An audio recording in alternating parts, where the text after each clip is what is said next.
Okay, so let's talk about focus groups. And before we start talking about focus groups, I want to share this particular video with you. So let's get started with that.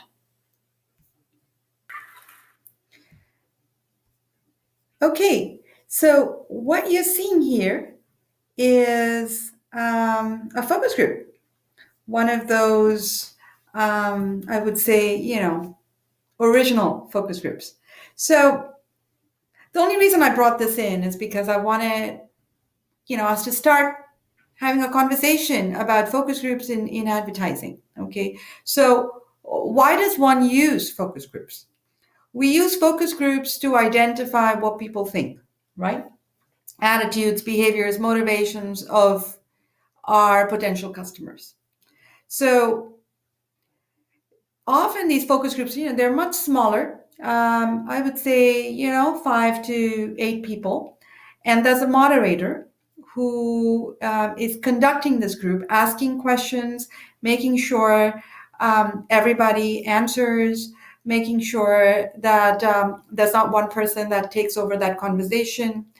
And the idea is to, just use this information and then sort of not quantify it, not generalize it, but find a way to use this information to inform a larger piece of research like a quantitative survey.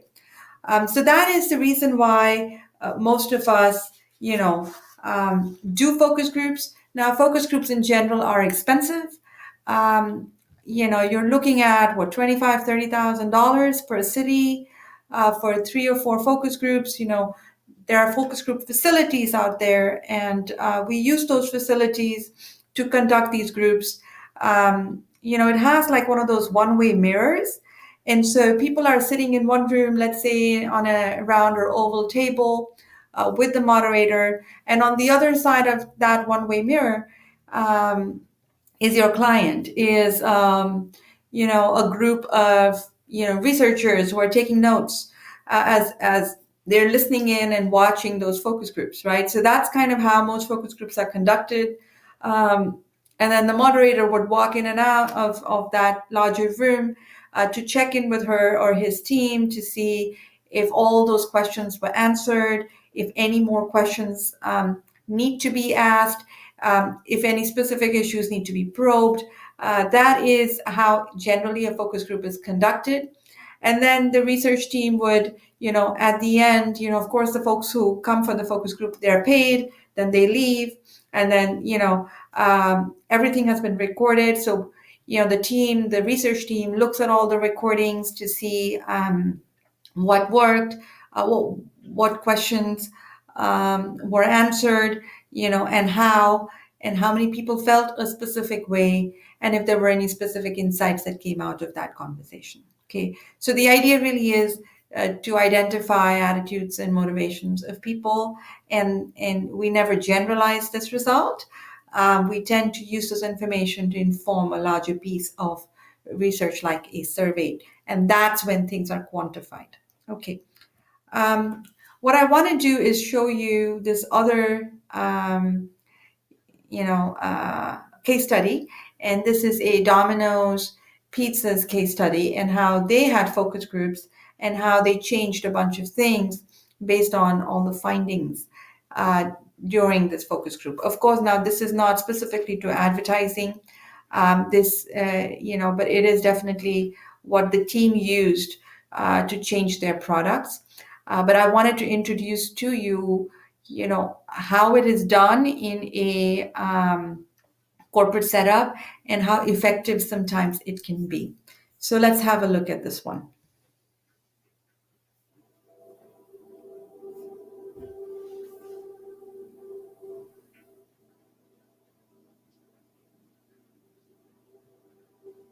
There comes a time when you've got to make a change. You can't lead a company like this unless you love food. I love food. I love pizza. It was about 50 years ago that they started the first store just about 5 miles from here. Two brothers had a great idea, and they also said they wanted to get it delivered within 30 minutes, and that's something that no one said could be done. In fact, the first pizza delivery vehicle for our company is that vehicle right there. Around in the 80s, we were exploding. We were the fastest growing company in the history of franchise business. Nothing had ever grown like that. Now we're almost 9,000 restaurants around the world. We love what we do at Domino's. Pizza, where's the love? How hard? Bread, sauce, cheese, fresh ingredients. Doesn't feel like there's much love in Domino's pizza. Domino's pizza crust to me is like cardboard. Is it hard to watch this stuff? Yeah, it's hard to watch. I hear what some folks are saying about our stuff. Oh, this one's bad. Worst excuse for pizza I've ever had. The sauce tastes like ketchup. Totally void of flavor.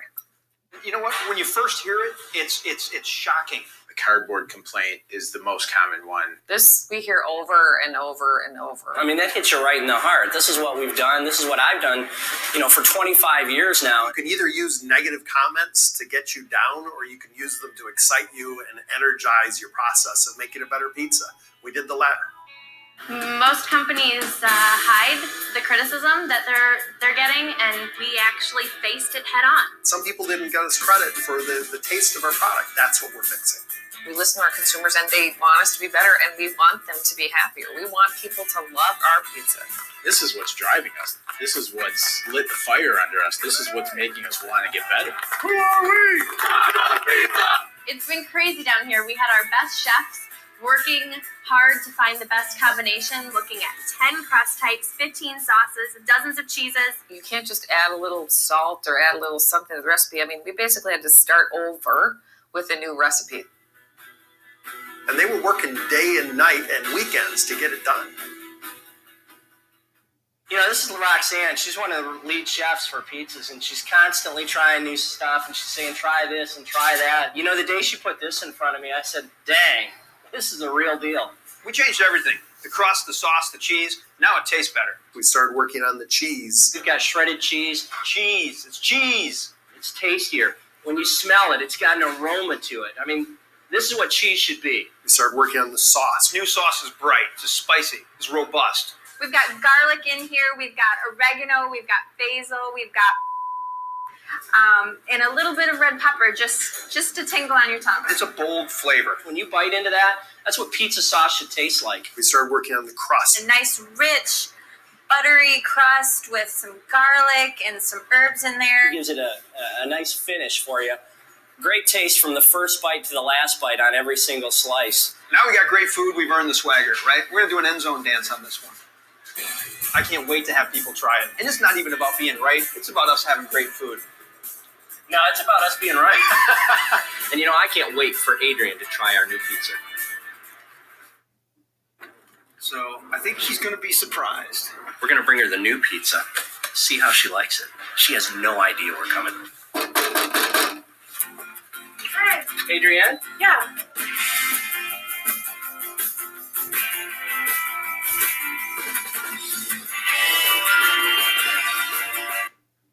Okay, so what you're seeing is this is Domino's, right?